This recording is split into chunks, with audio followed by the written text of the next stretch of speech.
Hey folks, my name is Andy Frasco. Welcome back to another episode of Middle Class Rockstar Podcast. My guest this week is touring guitarist and songwriter Shawn Eckels.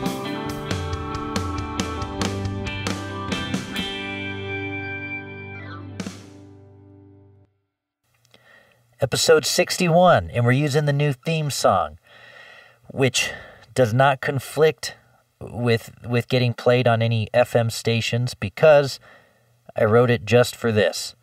So the old theme song was Secret Rodeo, a song of mine, and I just clipped a little piece of it together, but apparently it's better this way if I have an unregistered song that has no association with anything but this podcast. So we're going with a new theme this week, and maybe it'll stick. Who knows? It's going to be hard for me to adjust to, but I like it. It's fun. It kind of has a That 70s Show vibe, I think, and a couple of the little bumpers I made for it definitely have a That 70s Show vibe. I don't know if that's what you want in a rock and roll podcast or not, but that's the theme song for the time being. It's called Theme 2, and also it is a little different from the theme I've been using for the last few years because it's long enough to introduce the guest on top of the music. So that's kind of cool. A little different, but anyway, if you're a longtime listener, there's a new theme song this week. If this is your first time, you don't know, you don't care. I hope you like it. Friends, if you're interested in supporting the podcast, you can do so completely free just by rating and reviewing wherever you listen to your podcast, especially on Apple Music. That really helps me out a lot and just takes a second. If you are interested in supporting in a monetary way, I'm now on Patreon at patreon.com/Andy Frasco, Sydow. And for as little as $3 a month, you can help keep this podcast going. And I post up some exclusive content from the podcast and for my music career as well. And speaking of that, I'm a musician. Andy Frasco is my name. I put out music all the time. I tour. That's my thing. That's what I do. And I do this podcast to make new friends and hang out with old ones. Well, episode 61. Here we go. My guest, as I mentioned earlier, is Shawn Eckels. He grew up a military brat, eventually ended up in Springfield, Illinois, where he started the group Speakeasy. And they started off just playing gigs around town, and they expanded a little more. They ended up playing the first Wakarusa Festival and touring, opening for the likes of Grey Mofro and Umphrey's McGee and others. In 2014, Shawn moved to Colorado Springs and actually moved to the Denver area, not too far from where I'm at just a couple years ago. But he started playing with Andy Frasco in the U.N. several years back. And he's been their touring guitar player ever since, and a big part of that live show, a big part of the magic that happens. And he plays with a lot of people.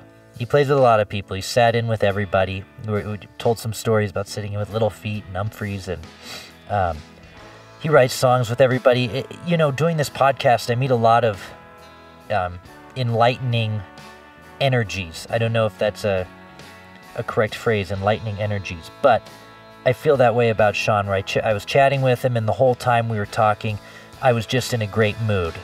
He's the kind of person that lifts everybody up and wishes everyone well, and just jumps on opportunities that sound cool. And has made tons of friends along the way, along his path, and has a really interesting story. And just really, really enjoyed chatting with him, and looks like we're going to set up a writing session now, too, so that's pretty cool. He's currently still playing with Frasco in the U.N. He also recently started a group called Evil Dave with a couple friends, including Todd Smallie, who is the bassist for Grey Mofro and former bassist for Derek Trucks.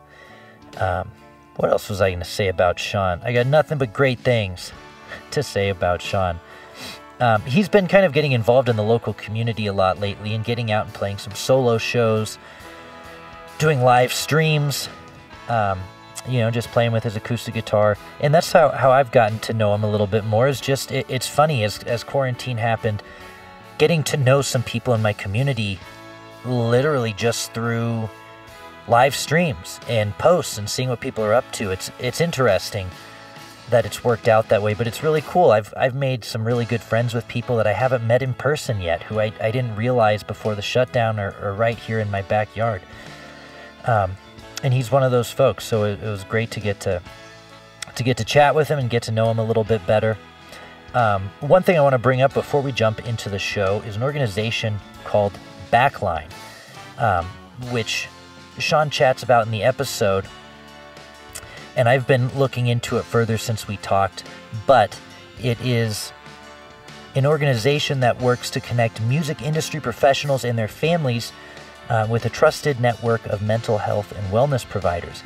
Backline services are free for all those who have a hand in making the music happen. This can be artists, managers, agents, promoters, crew, family members, and it's something that's, I guess, started in the music community to help people out. If you're on the road, if a spouse is on the road, they're there to help. They can help connect you with the right people, someone to talk to, just a support system. So if you're an artist or somebody in the music industry, whoever you are, and you want someone to talk to, or support group, check out backline.care, and there's a link to that in the show notes.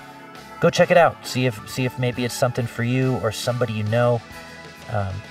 It sounds like a really, really cool thing. So thanks, Shawn, for bringing that up in the episode, and I encourage folks to go check that out. It's backline.care. Okay, I'm going to start off. I've been playing a song at the beginning and the end of every episode lately to give people a taste of what it sounds like. That's what I've been hearing. We want to hear what this person sounds like before they start talking and after they're done. So that's what I'm doing. This first song that will play to lead into the interview is one called Good Man, and it was written by Shawn and recorded by Andy Frasco in the U.N. on their newest release, Keep On Keepin' On. In relating to this episode too, I should mention Andy Frasco was on this podcast a couple months back, as was Brody Danger, who was just on episode 57, I believe. Brody is the day-to-day manager for Frasco and the U.N., and also was on this podcast way back on episode 9, I think. Brody is with 7S Management, based here in Denver, and we grew up across the street from each other. We've known each other, we've been thick as thieves since we were 2 years old.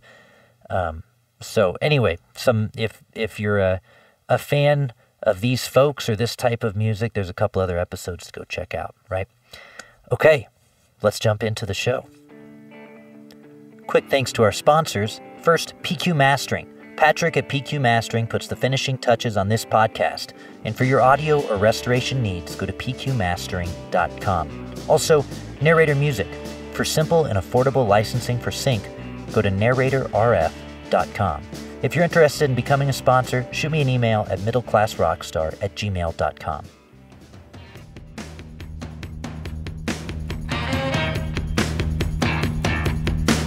I came home late, I came home drunk. I didn't mean to wake you up so late. Looks like I did it again. I could lie to you, but I'd be lying to you again.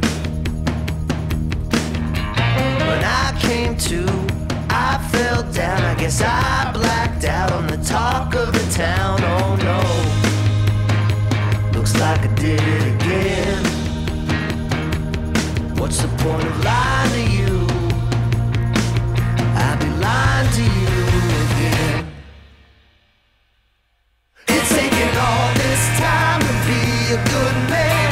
Know what they say, better late than never. Gonna leave my past back in the past. Be a good man, never looking back again. I wanna be a good man.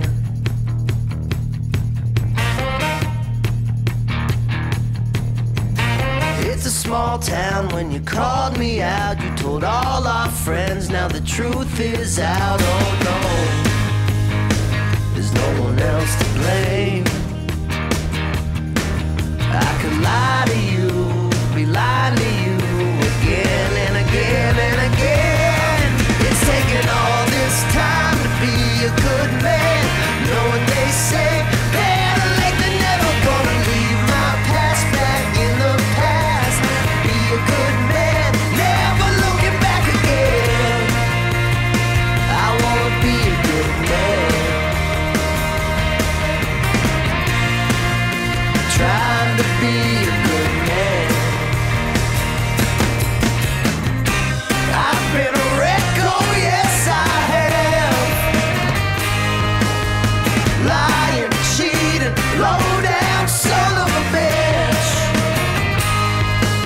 Thank God I'm done with that.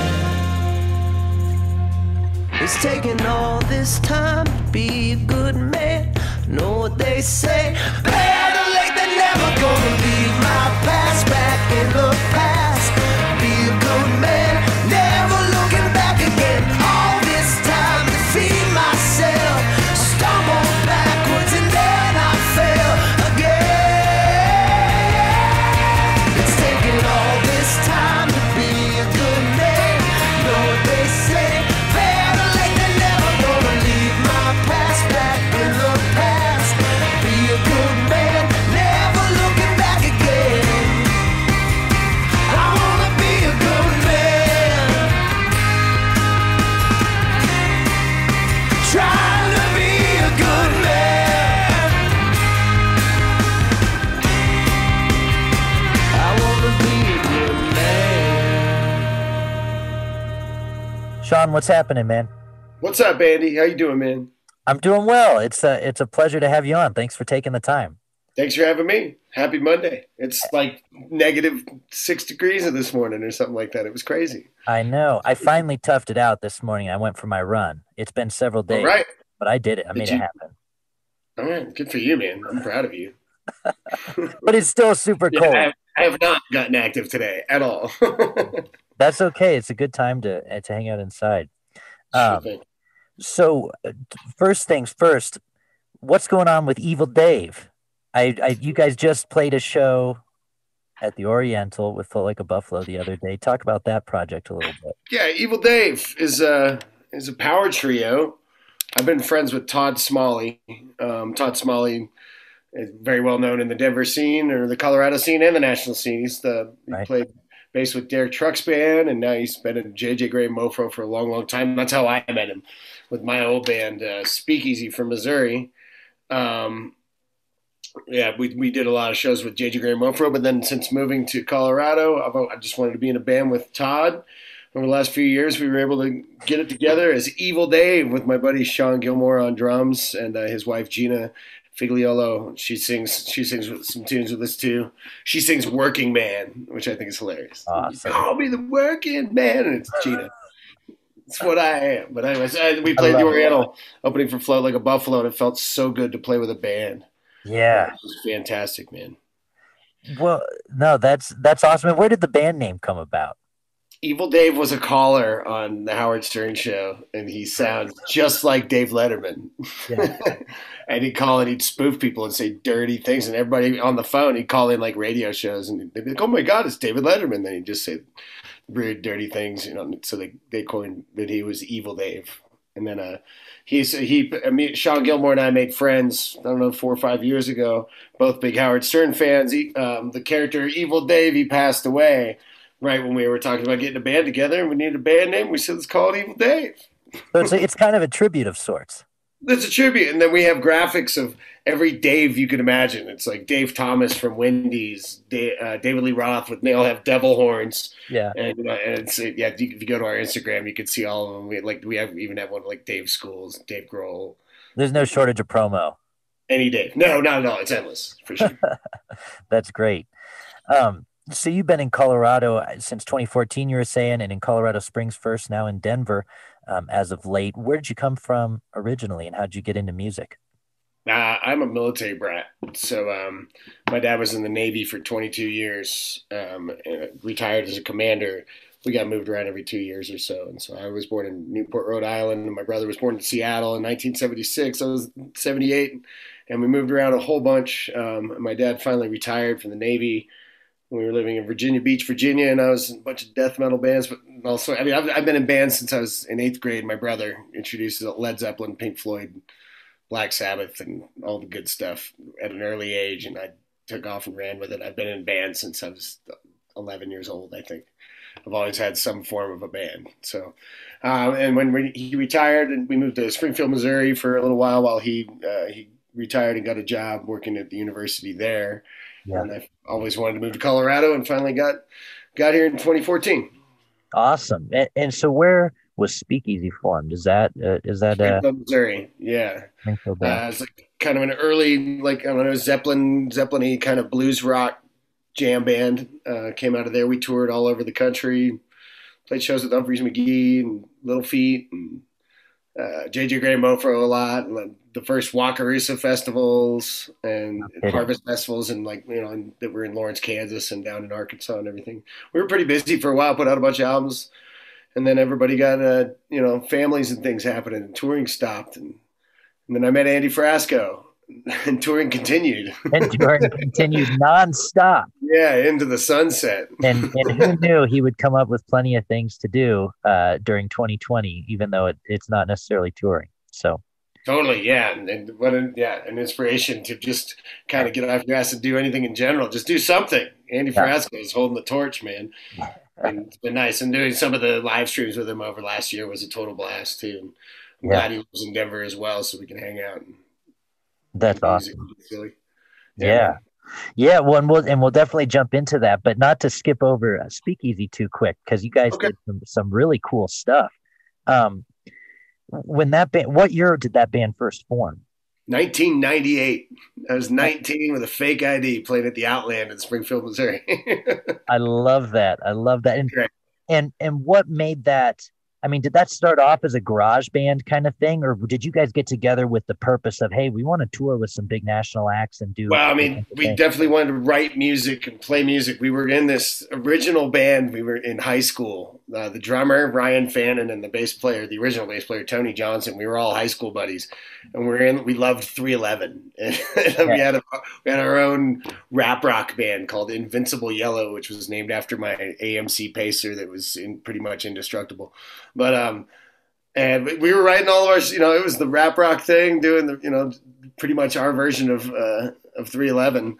And then one day we were just, we were out of high school, and we were like, let's just do the 3-piece. And we like called and got a gig at an open mic night at the Outland when we were 19, and got us a gig. Like we played. It was all these acoustic guitar guys, and it was our full band, and we played like, I don't know, some Malice in Chains and some Widespread Panic, and I don't know, one of our tunes or something. We got like 6 gigs right that night, and so we started gigging and never stopped, and then it just ended up being, all right, we can go to St. Louis. We can go to St. Louis and Kansas City.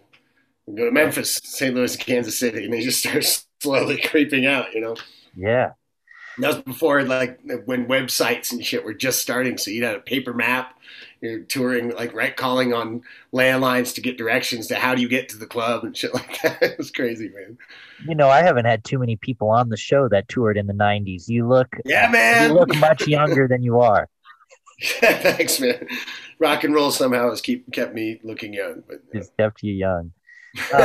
When did that band start taking off, and was there a certain event or show that really kind of gave you guys a little bit of a boost? With Speakeasy, man, we just never stopped. Like, we really I don't know, it was just such a positive experience. Never took off too much, never bit off more than we could chew, kind of thing. But then when we got to a point, we were doing pretty well regionally, in Missouri, and dipping down to like Fayetteville, Arkansas. Was a killer music scene down there, and a killer Razorbacks, that killer college scene back then too, especially like early 2000s.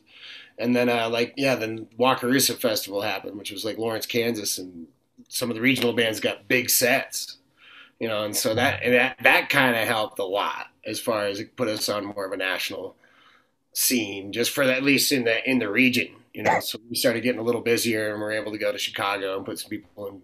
It was a little further of a stretch. It was nice. Did you notice? Tough, man. It was tough. We'd go touring, down south, and the farther away we got, the harder it was, man. Absolutely. Meet shady promoters, and this is less internet stuff. Like towards the end, it started getting more to where people are actually using, internet promotion and things like that. But it was all handbills and posters early on. So you have to meet real street teamers and go do. It was a lot of work, man. Was there an advantage to that, though? I mean, now it's much easier to meet street teamers, and maybe for the same reason, fewer bands do. I mean, I think you click a button now and you reach so many more people than hitting the streets, And I think there's just so many more bands, and there were less bands maybe touring, I think, at the end of the 90s than there are, 10 years after that, I'd say. Just because it was easy to put yourself, record at home, make a website, get your name out there, Yeah, absolutely. So after that Wakarusa set, did you notice As you're saying, you were able to go out a little further from home and bring fans in. Yeah, a little bit. It was like it actually worked because it was one of the first big festivals that was anywhere near us, you know. And so, you know, people would take that away. We made these WTF speakeasies, just black letters on white shirts. And what the fuck speakeasy shirts, and like they sold out. And so we'd see them all over the place. And it was like because people came to Wakarusa, and then they went home. And then when we went to other towns, it was like, hey, all right, it's kind of working, you know. And then we the Umphrey's guys would have me in the band play with them all over the Midwest. You know, whenever they'd come through St. Louis, we'd played a bunch of New Year's Eve shows with those guys, and they've been great. And like it definitely just we got to a point where we were doing pretty well in the region. You know. How did you get connected with those guys? What's that with those bands? In Umphrey's, yeah. I have a friend, Robbie Williams, who is their stage manager, and I knew him just as a personal friend from touring around the Speakeasy. But he was from Fayetteville, Arkansas, and then he worked with Dark Star Orchestra before he was with Umphrey's McGee, and he really loved that band. So it was a cool move, and he's been with them ever since. To the point where 2020, the beginning of 2020, the last thing we did was play with Umphrey's McGee with Andy Frasco and the U.N. I got to hang out with my buddy Robbie for 4 nights. It was great. Oh man, that's awesome. That's awesome. Tell us a story of a sketchy promoter, as you were talking about. I mean, something that happened. Maybe you were far from home. I know this happens all the time, but it's the same thing. You can't write a Yelp review, you know. You don't get paid. The guy's shady. You know, he disappears at the end of the night. You know. And, you know, it's the same story. I mean, it's happened to everybody, I think, you know. I don't want to name names. Yeah, of course. Did it happen often, or was it just an occasional sort of thing early on? I think when you're starting out and they know, then like, you know, bar owners or kind of know you're a young musician, I think you just kind of end up in those situations more than you would once you get established and experienced. I think, you know, you smell it after you do it for 2 decades, you know, you're like, okay, this guy's shady as hell, you know. Yeah, but right. you know, I remember being young and, you know, bringing a bunch of people to a club and getting handed, you know, $50 for 300 kids being in there before or something, and just like having no foot to stand on when you're 19, and you know, yeah, you just don't know how to fight for yourself and stuff like that, you know. Yeah, but yeah, you know, you live and learn. You live and learn in rock and roll, right? Absolutely. What was it like touring with Mofro? And it was probably just Mofro back then, right? It wasn't. We did shows when it was just Mofro for sure, and they were driving around in JJ's RV, and they had the trucker hats on, and sitting in like metal folding chairs. And him and Daryl. I knew him then too. They went through some lineups, but the most time I spent was when they had the guys from the Greyhounds in the band. Yes, Andrew Trube and Anthony Farrell. Yes, and, Anthony's been on, or they've both been on the podcast actually. Oh, cool. I love those guys in the Greyhounds. Wow, the music is incredible, man. Yeah. And so, like, we did several shows. We did, like, a New Year's run, and just several times they'd come through Springfield or anything like that. We'd always hang out, and they'd come over to our, like, after gig and sit in, and it was great, man. Great guys. I'm glad I get to, like, still see Todd a lot, because that kind of extends from that friendship, you know? Yeah, absolutely. I've seen Trube and Anthony down in Austin and stuff like that over the years. So yeah. When they make their way, they tour so much, they make their way up here a fair amount. Totally, man. Their music's so good. Everything they put out's like brilliant, I think. Yeah, they're absolutely incredible. Yeah. And when did this group end? When did Speakeasy finally come to a close? How'd that happen? I mean, it's not really over. It's just we played last. Let's see, 2019. We were doing shows around the holidays. Do like one show a year, pretty much, kind of like a reunion thing. Yeah. And obviously, we couldn't do it last year. I didn't choose to go try to put a show on at the end of 2020. But you know, I'd say we'll see what happens. We'll probably still do shows, but I mean, we slowed down significantly. I don't know, like 2010, 2011. And then we just do a handful of shows. I was kind of splitting duties between Andy Frasco and the U.N. and Speakeasy. Well, Frasco never stopped touring the country. He'd just keep going around and around and around. Yeah. And so you pick up different vans in different regions pretty much back then, like 2010. You know, he'd have really, or sometimes I'd jump in for like a month, but it would be me, him, and Ernie, and or sometimes a bass player, sometimes not, and then we'd pick up a drummer in Lake Charles during the sound check, be like, all right, this is what the show's going to be like. Ready? You know? What? Yeah, it was crazy, man. That's awesome. So, and when did you first start getting involved with Frasco and playing with him? 2010, I think, 2009 and 2010. I think I met him in 2009. We really started playing a little more with him. 2010. It was literally like that. I met him in Springfield, Missouri. My buddy Doug from the Ben Miller Band, Doug DeSherry from the Ben Miller Band, he used to be in the Ben Miller Band. He's like, my buddy, and we had a side band on a Wednesday night, in Springfield, Missouri at Pat and Alley Pub. And he's like, my buddy Andy Frasco's coming through with his band. They don't have a gig on Wednesday and they want to open. I was like, sweet. So they came through and we made friends. And I was like, oh, this guy's got some energy, man. It's crazy. And so we made buddies, and I would do he's like, hey, you want to do Tulsa and Fayetteville for the weekend? Come play guitar. Like, you want to do 2 weeks? You want to do a month? Yeah. Want to record an album? And it just kept going. So, It's like 10, 11 years now. so he's somebody, it sounds like, I mean, both of you, who've just sort of been friendly to everybody and created a community around the music over the years. Hey, you sound great. Come jump on the bus with us for a couple nights. Great. Yeah. And I think, what a way to experience music too, man, if you just don't have walls up to prevent you from, collaborating with other musicians and artists. I think it's only a win every time you do it. Yeah. Yeah, that's wonderful. And what were those early shows like? Was it just a power trio? I mean, was the energy the same as it is now? What was the vibe? Frasco? Yeah. Ernie's been there since before me. So it's always Ernie Chang on sax and Andy pounding away, getting crazy. I mean, it was like 4 hours. I mean, to be honest, man, we were drinking a lot. We were more than we do now. And we'd be blacked out for 4 hours, man. And just Yeah. like in the whole, I remember we'd go to different places and it's just, he'd throw a party, man. Some of these, like the first clubs you play are like the ones where you go in the back corner next to the Golden Tee, you set up the speakers on the poles, and we'll start playing. He'd probably take a break, but play for almost 4 hours. And by the end of the night, the whole fucking place is going wild. Yeah. And I was like, this is contagious. I knew there was energy in it. And then just over time, like songwriting and things like that became, more prevalent. And Andy started becoming a better songwriter. And I started getting to be a songwriter with him Yeah. and everybody else in the band. And he started writing with other people. And it just really took off I think in a really unique way, and to where the songwriting is where it is now. And Yeah. Andy's a fine songwriter and really puts his heart and soul out there as well as I'd like to as well. It's tough to expose how to be honest in songwriting, and when you do, I think you get the better song. So are you a part of that collaboration process with him often and with other people? I mean, are you writing constantly with artists? Yeah, for sure, for sure. I have a couple songs on the new "Keep On Keeping On" album, "Feel It in Our Bones" and "Good Man," that I Yeah. wrote mostly myself, and then Andy. We got together and we tweaked some lyrics and arrangement and stuff.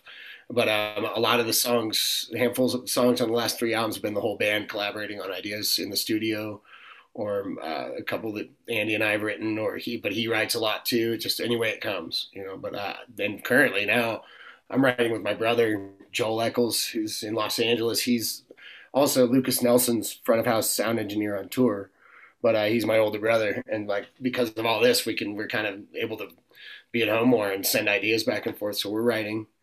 I've got friends in the Netherlands that are ex Andy Frasco and the U.N. members that we're kind of bouncing ideas back and forth. Yeah. I kind of started a band with Robbie Peoples and Jeff Franca from Thievery Corporation. Yeah. We wrote 4 songs in the session. We're going to start working on that. I'm up in Vale recording with Corey Montgomery Band, which is like Mark Levy and Kramer Kelling and a bunch of these other guys who write songs. Kramer Kelling, Corey Montgomery, and myself have been writing a bunch of tunes. We have about 4 songs we finished just getting together and on Logic and throwing ideas out and weird shit I'd never would have written on my own. It's like, Yeah. and I'm stoked about all this stuff. And I'm just going. I don't really have a direction with like trying to put out an album in one. I would love to put out several albums, I'd say. Yeah. I'm Yeah. not like, focusing on what to put out. I'm just trying to be really creative and write with a lot of people right now, just to kind of get it out. What is that writing process typically like? Do you sort of bend to whatever the other person's vibe is, or Do you guys send back Logic sessions where you start off with a riff, or do you start off with lyrics? It's kind of I got together with Corey Kramer, and I have been kind of quarantined together over all this time, and we get together, just the three of us in Kramer's little overdub studio, and we'll have nothing, no idea, and we'll be like, blah, blah, sing a melody, and it'll fucking just go, man, and like 4 hours later, it's like, what's that? That's great, and where'd that come from? Yeah. So these little gifts, little treasures, and just like you just chase it down. So, and I learned that like just from Frasco, the last album we did with Frasco, working with we did half the album with Dave Schools from Widespread Panic, which was very live, like a band recording on the floor and then doing overdubs and stuff like that. But with Kenny Kartke from AWOL Nation did the other half, and it was like building it on Pro Tools was how we wrote songs with him, which was cool and weird for me. It took me a second to get used to what was happening. Like, it's really doesn't matter to me now. It's like any way you come up with the way to work on a new idea, if it comes from that, it's going to be different than if you hacked it out on a piano or a guitar. Right. It's going to be a different song. So it'd be like start with a drum beat or something, and what's a bass line sound like, and then so people just start throwing ideas at it, and whatever sticks works, and then all of a sudden you're like, hey, there's a verse and a chorus. Okay. Yeah. What could a bridge be? Well, the bridge could be anything now. Just did that. Who cares? So it's been really cool. And like I said, I don't really have a whole lot of direction with all the songwriting that I'm getting into. I'm just trying to write a bunch of stuff. Well, when you write a song with somebody, do you start to have that hope or vision for it, for what it could be when it's done? Do you say, man, I really hope this makes Andy's next album, or hey, I really hope this makes AWOL's next album, or whatever? Do you have those thoughts when you co-write with people, or do you think, wow, this would be great for my solo record? Or are you really just I think that's like, I know which project it belongs in. I guess I don't know what, when I get together with Frasco, we're definitely writing with the intention of Andy Frasco and the U.N. song. Sometimes I Feel It in Our Bones was a song I just wrote, and I was like, hey, what do you think of this? And they dug it, and so we put it on the album. I definitely, that could have been something I just put out, Yeah. And Goodman as well. But if he thinks it works with the band, it's great, and it's cool to get his spin on songs too, because he has a great ear for what works and what doesn't, and where he likes to, if it's not getting right to the point and punching hard, he calls it out really, really well. He's great. He's become a really great producer, Yeah. Don't bore us, get to the chorus kind of stuff, Oh yeah, he's become one of those. Well, it's LA influence. Yeah, you try it out. It's like, okay, let's do it that way and let's do it this way. Which way's better? And it's great. And that's how everything works. It's really democratic that way, I think. Yeah, absolutely. Are you setting aside a few tracks here and there if they don't get placed in a project that you really like? Sure. You think I might make a solo record? I want to. I definitely want to. I just get busy doing it. I get sidetracked pretty easy. Well, you're collaborating with half the country. I'm trying to. So it's like, yeah. So and I like working with other people more than, I don't know. It's scary to just do music completely alone, because I would still even take my songs and bounce it off my brother or Frasco. I'm like, hey, what do you think of this? Yeah. But it's really cool to do it collaboratively too, because you can agree on stuff. You're like, cool, good, yeah, let's put it out. Right. It feels good. And there's just a lot of that around me right now too. So it's fun to work with other people, especially when you can't see your buddies on tour or do anything like that. It's like, okay, how can we interact? Has this stemmed more collaboration from you, having to not tour and be inside? Are you actually collaborating more than you were prior to COVID? 100%. Yeah. I was probably 10% collaboration or 0. And now it's like a lot, Yeah. And with gigs too, just being in Colorado, there's so many great musicians that live here. So, we did a whole bunch of socially distant shows at the Gerald Ford Park in Vail with Scott Redner and the Shakedown Crew. It was just so many musicians. There was a benefit for Todd Smallie. His family went through some hard times last year and raised some money. And there was 30 musicians from, Eddie Roberts, Benny Bloom, Jeff Franca, the James Dunn. I mean, I could go on and on. Say all the local cats that are around, they all came together. And it was just like 6 hour show. It was awesome, man. Yeah. So that wouldn't have been able to be possible. Everybody would have been on tour, you know. Yeah. So Yeah. Absolutely. there's special things that have been happening because we can't go anywhere and and do things. So it's Yeah. all perspective, I guess. You gotta do something. Make the best of it. When did you go through any period of depression, or what am I meant to do? What am I supposed to do here when we all got locked down, or Absolutely. did you just jump into it? No, well, I jumped into it for sure. I do a Wednesday stream. I did. I've done 25 weeks of isolation, which is, play on words for me, streams on Facebook and Instagram, and I haven't, without repeating one song. So that's been my thing. I've been anything I can think of, and I'm doing it back here, like, looping all these instruments and things like that. But that's because I'm, as a musician, and I feel like I'm kind of a driven kind of guy. The idea of not touring or doing anything was scary. So I was like, I'm going to do this live stream thing and go into it. And so I did that for a while, but I definitely hit a wall of needing some help with my mind, and I reached out to Backline, and I've been in therapy since May, I think, and it has been the greatest thing.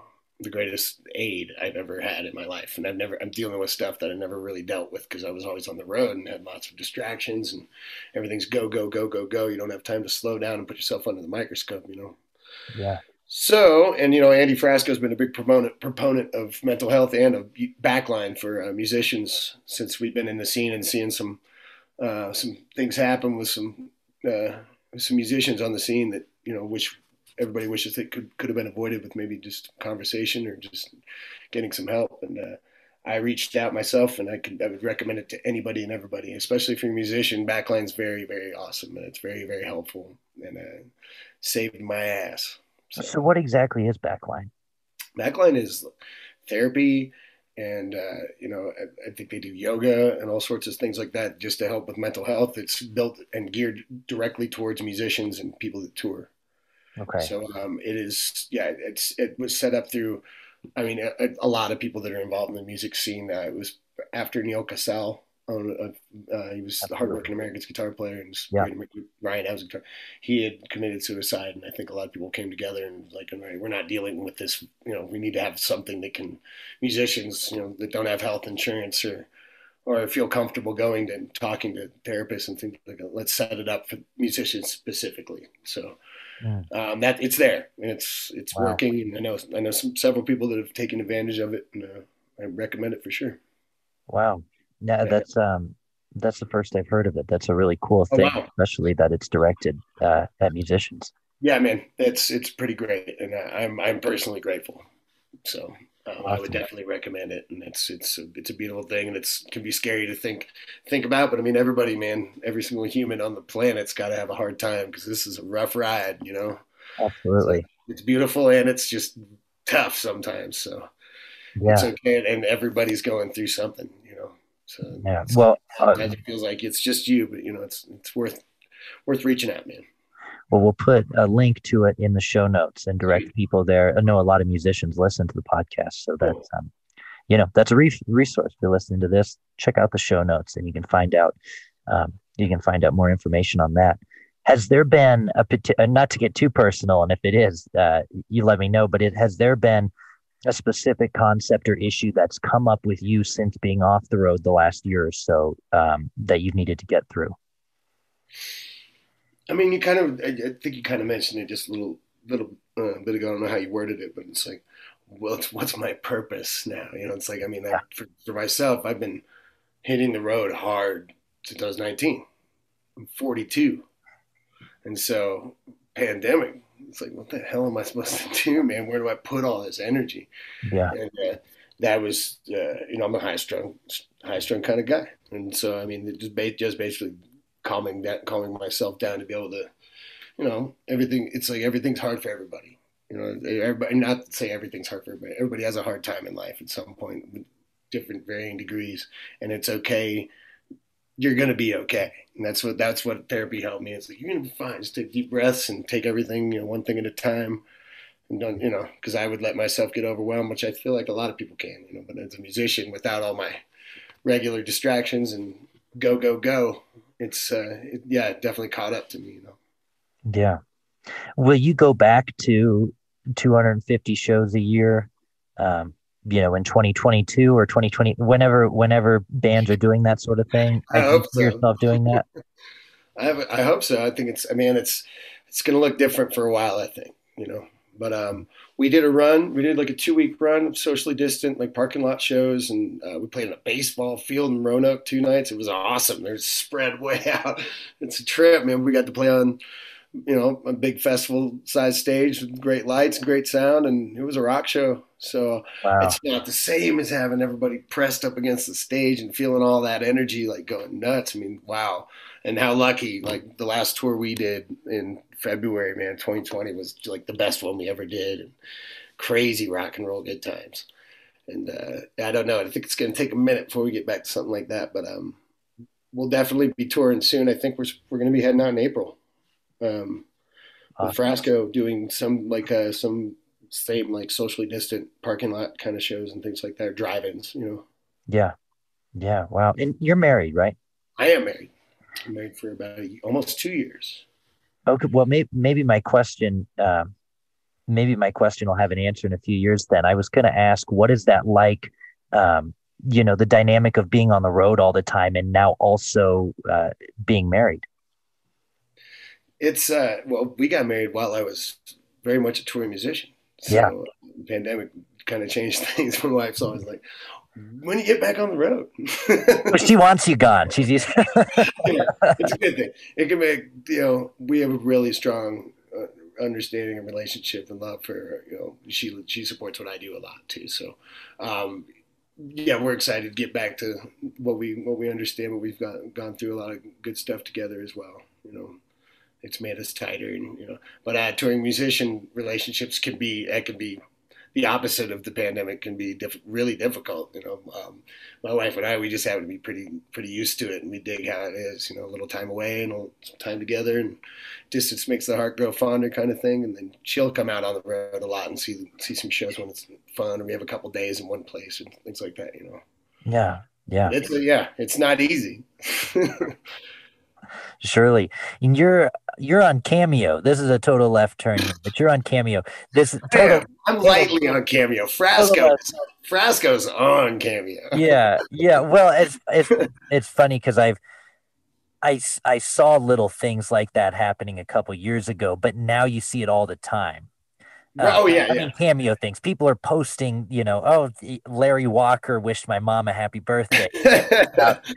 And it's weird, man. It's so bizarre. But it's pretty wild, but it's been a nice little source of income for some people. And just a fun thing to do. What's that experience been like for you being on Cameo? Are you getting are you doing lots of birthday calls? I mean, what's it been not like? so much. I mean, I guess it takes like kind of advertising it myself too. But it's awkward for me. I don't know. I don't mind doing it. If people still hit me up every once in a while on it. Like, I'm not like posting up like, hey, hit me up on Cameo, like a whole lot. But I know a lot of musicians that just, I don't know. It's who I am.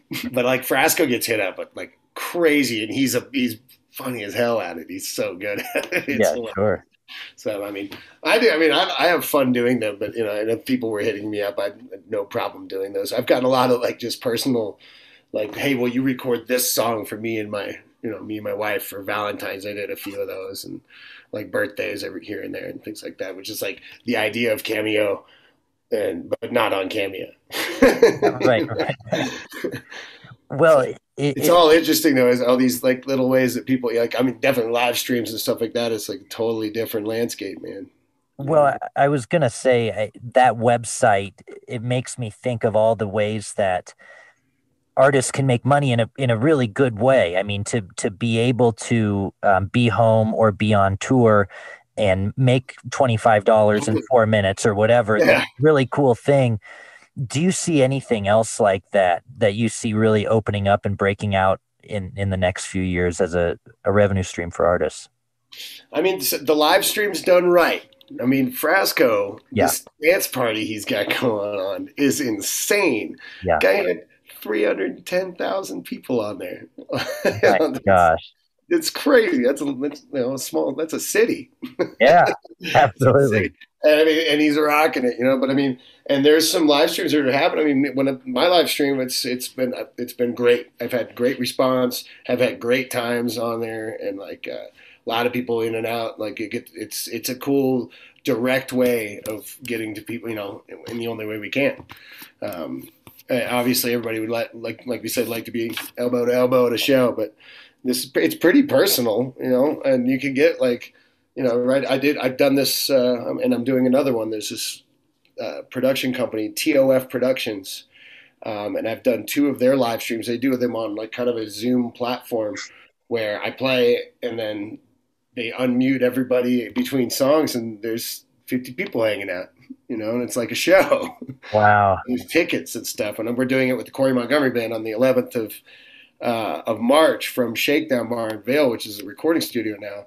But it's like a ticketed thing, and you go directly to the TVs just for those people. Instead, like live stream, anybody can watch, if it's a public live stream on Facebook.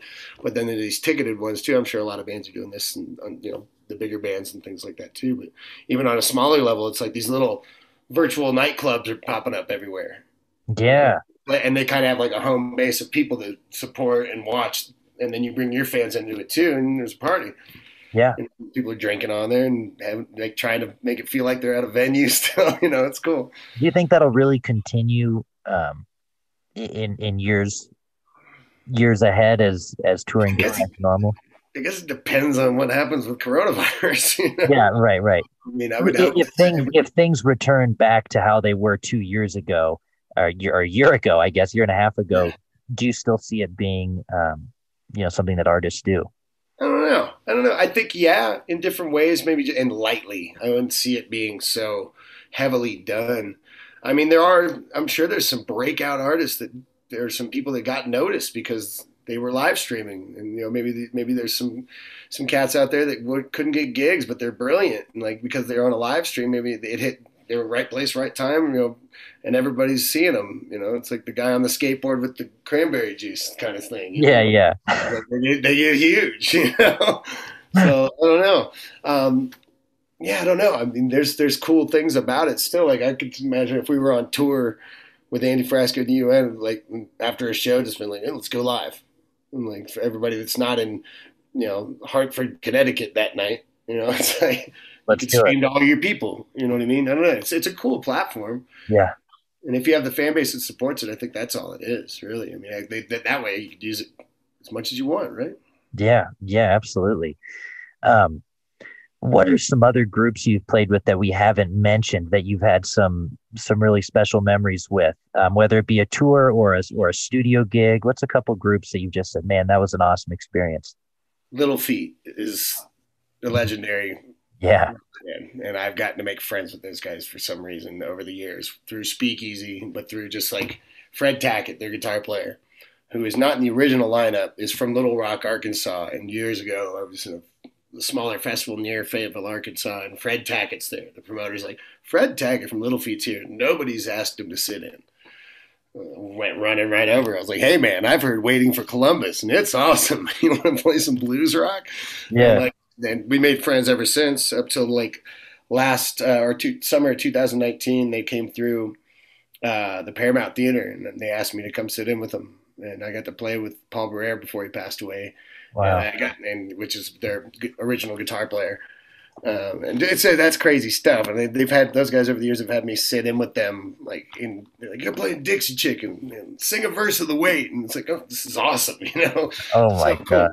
And then in Memphis one time, they like just kept me on stage, and they were playing all these crazy time changes and shit. I'm just like, what? And they're just like kind of laughing at me. And they're like, stay up here. They're like messing with me and throwing me to the lions kind of thing, Yeah. So I learned how to sit in. The art of sitting in is, if you don't know what the hell you're doing, just turn that volume knob off and just smile, man. That's all. It is probably just the face on stage to most of the people in the audience, right? Well, the idea is if you don't have anything to add to the music, Yeah, don't. shut the fuck up. And then and then when you have something to say, damn straight, go say it. You know. Yeah. And yeah, go rip some teeth out, you know, or something. Whatever. But those guys were cool, and they didn't. It wasn't even like an explanation or anything. It's just you just caught wind of how to do it because you're playing with these guys that you respect so much, you know. And the old guard, and these guys played with Bob Dylan and Bonnie Raitt and Linda Ronstadt and all these great artists, and you get to be around them. It's quite the pleasure, man.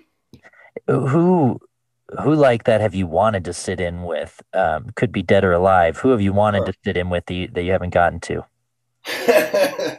In a no way it would ever happen kind of way, Tom Morello. That would be cool.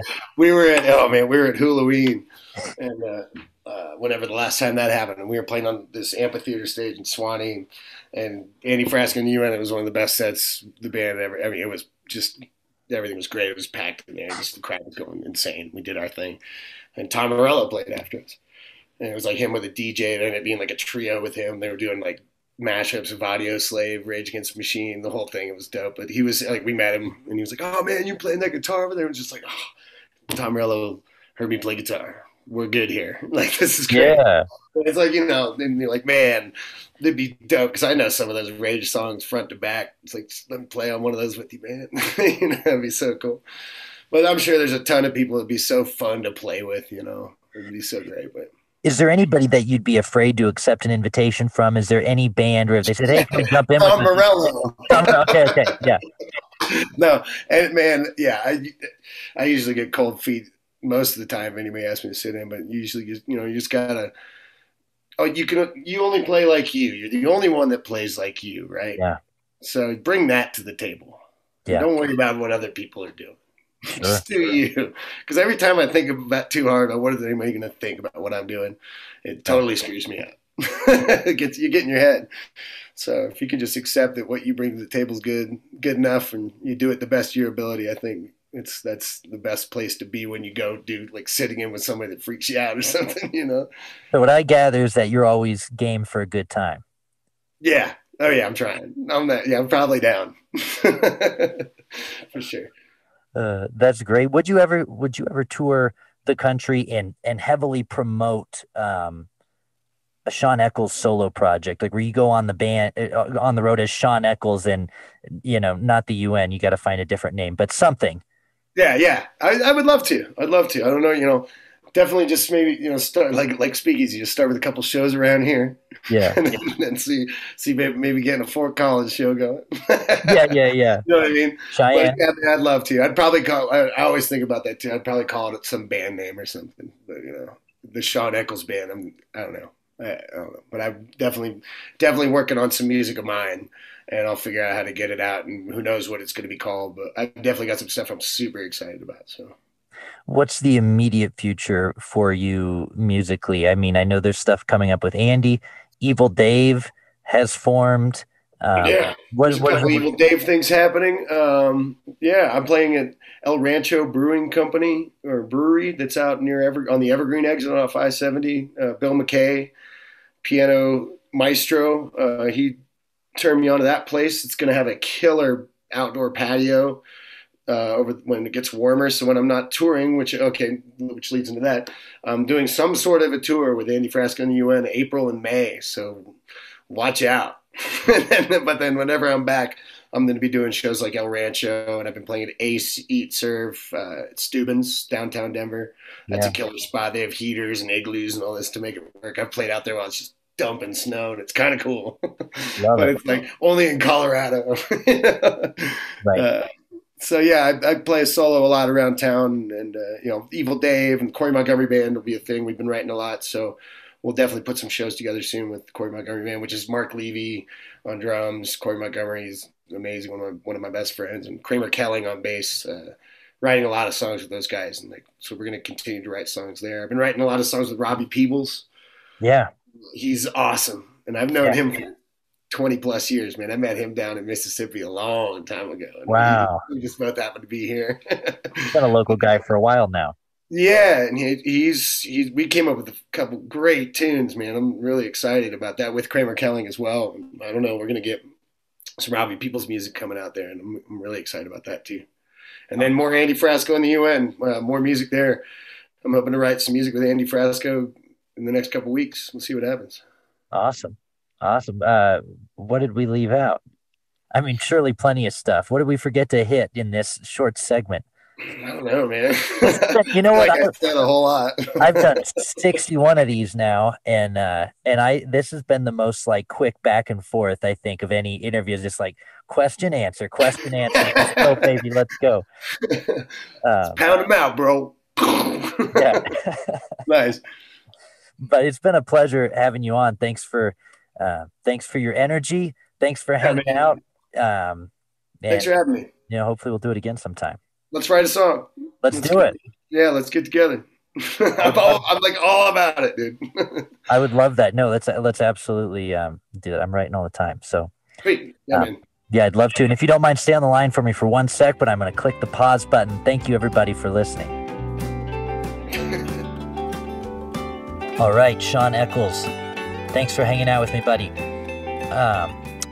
Once again, if you want to support the podcast in a totally free way, please rate and review. It just takes a second. It helps out. Or subscribe to the YouTube channel, youtube.com/Andy Sido, SYDOW.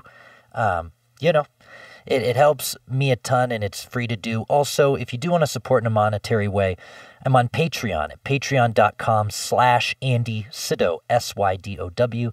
And I post up some exclusive content, some songs that aren't released in other places, and things like that, and little posts here and there. And you can support for as little as $3 a month. So thank you in advance for considering. If you have any questions, comments, concerns, hate mail, or death threats, you can direct them right at me at middleclassrockstar@gmail.com. We're going to play things out with one more track. This is one that was recorded by the Eckels brothers. Shawn and his brother Joel, as he mentioned in the podcast. But it was actually written, the song's called Miss Mooney, by the way. Miss Mooney by the Eckels brothers is how you'll find it on Spotify. But it was written by Damien Cartier, their friend from Atlanta. So Damien, shout out to you. And let's end the podcast on a high note. It's been a high note the whole time, but an even higher note. Let's hear some tunage. Tunage. Does anybody say that anymore? I don't know. Here's Miss Mooney from the Eckels brothers.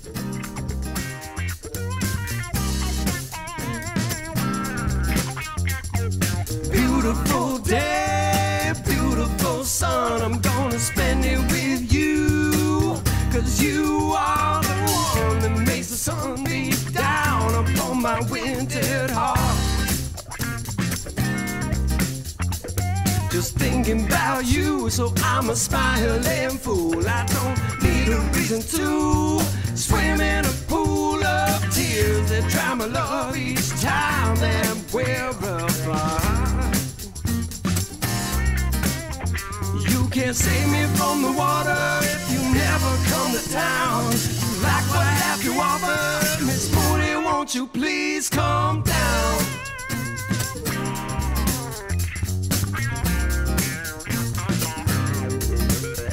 There's a friend in my hand, he's backed by popular demand, and what he can't understand is where the real thing went, and we should find a way, back to her home.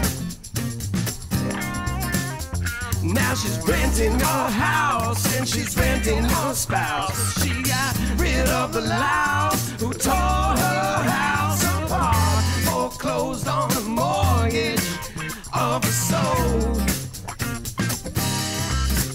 So if you hate paying rent for a house you don't own, you spent your last cent, Miss Mooney, won't you please come home?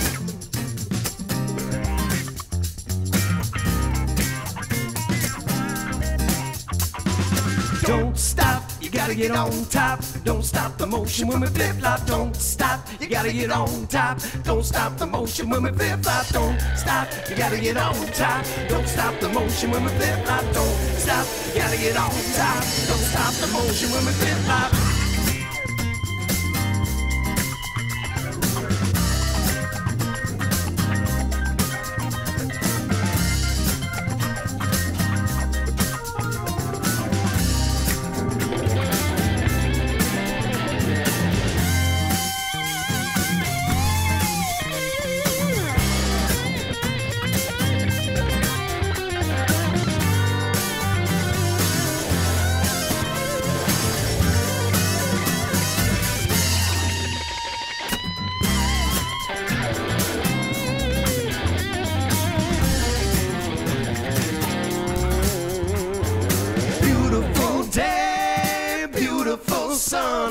wanna spend it with you, 'cause you are the one. Makes the sun beat down upon my wintered heart. You gotta talk to me with love. Gotta put your nickel in if you wanna make love. When push comes to shove, take a look at you, girl, 'cause you're the one I've been thinking of. You are my sunshine from above. So if the band that you're in seems to dwindle, seems to linger, you need your band again. It's morning, won't you be my singer?